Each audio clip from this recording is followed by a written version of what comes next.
Well, hello, thank you for joining me today again on the Church History Trail. And we're actually at Bangor, and we're actually at Bangor Abbey. And so we're in Bangor, County Down, but we're actually outside Bangor Abbey, as you can see.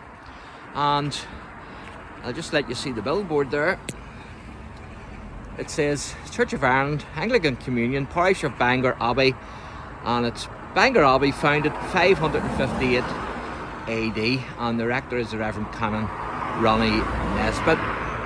And then it gives you a wee bit of information on the services. But there's a grave that I want to show you, and then I'm going to take you and show you a reproduction of the Bangor Bell, a replica of the Bangor Bell. And I missed this wee grave the last time I was here, and I only came across it today. And sometimes that's what you have to do, you have to go back a few times because it's hard to get everything in one go. And it's this wee grave here. And here's what it says. Reinterred here are the remains of 10 men, 7 women and 3 children, uncovered in 2011 during excavations close to Malachy's Wall. The remains date from the mid-13th to the end of the 14th century. And then it says, O God, who has driven away the shades of night and now shines upon us with the radiance of daylight, shed upon your servants the dawn of the true light. And that's Bangor Antipathy. Antipathy. I can hardly say that, but you know what I mean. So there you are. That's the... So they were found then at the Malachy's Wall, and they were reburied here. So I missed that the last time now, so it was good to see that today. And you get a good view here of the Abbey, as you can see. And I remember my good friend Tom McLean saying,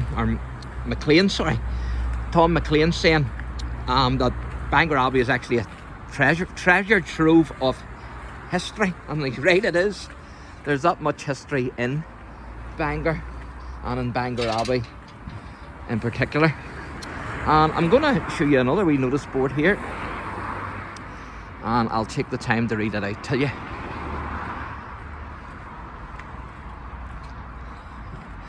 I mightn't read it all, but we'll see how we get on. It's Bangor Abbey, and that's actually the Abbey in the 1900s. It says there, Bangor Abbey, and it's about 1900. So there you are. And then there's the Bangor Bell. And it says here that St Cumgall founded a monastery on this site in 558, and it has been an important place of Christian worship ever since. For almost 300 years, Bangor Abbey was one of the greatest monastic schools in Europe. Its missionaries sailed to the continent, founding monasteries and keeping the flame of Christianity alive.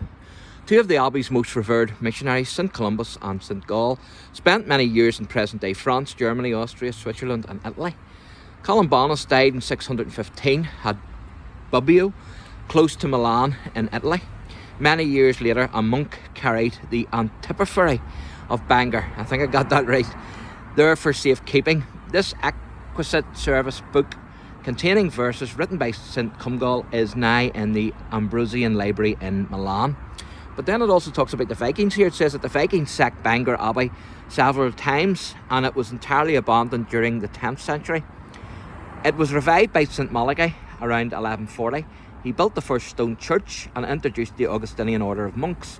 The oldest remains of the abbey is the stretch of stone wall known as Malachy's Wall, dating from the 13th century. Now, if you remember in another wee video, I showed you that when we were here one other time, and I talked about Malachy's Wall, and I'll maybe show you a wee glimpse of it anyway today again when we're down that way. And then it says, by the 16th century, the abbey was a ruin. Sir James Hamilton, who pioneered the settlement of North Down by the Scots in the early 1600s, rebuilt the abbey as a parish church. The present church, dating mainly from the 19th century, is entered under a 14th century tower topped by a steeple built in 1693.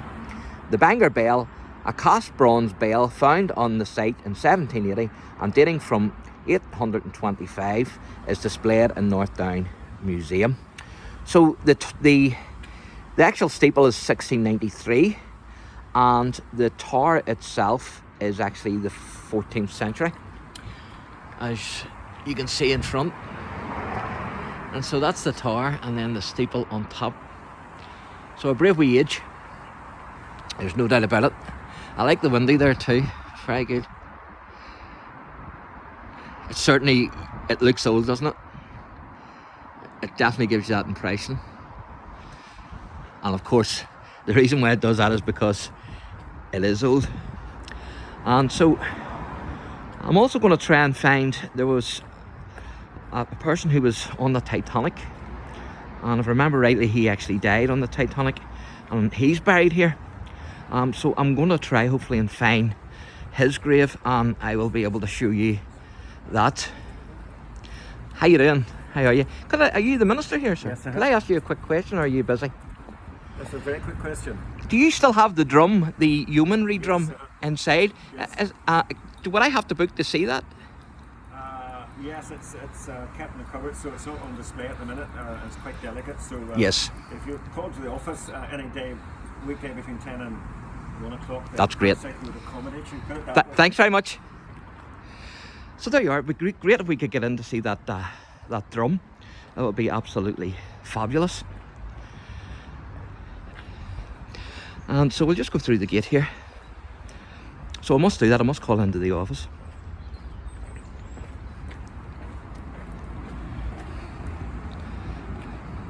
And there's a wee billboard there. I think I might have read that out to you the last time. But it's BANGOR ABBEY. Here you stand on ground which has witnessed Christian worship for 1,500 years. And so that's the parish building there he was talking about, the office. As you can see, it's the parish of BANGOR ABBEY. And so that will be great if we can get in there and actually book to see that drum. So that was a bonus there. I didn't expect to bump into the minister, so that was good. And there you can see the bell. That's a replica of the BANGOR bell. Of course, the BANGOR bell wasn't that size. It was a handbell. And there's a wee bit of information here on the bell. And it says the 3.6 metre high sculpture Philactus Angelorum, Wave of Angels, stands on the site of Comgall's Monastery, a major centre of learning in medieval Ireland, founded 558 AD, of which no traces remain. It marks the extraordinary achievements of Columbanus and his 12 companions, who made a 1,400 miles journey from Bangor to Bobbio in Italy over 1,400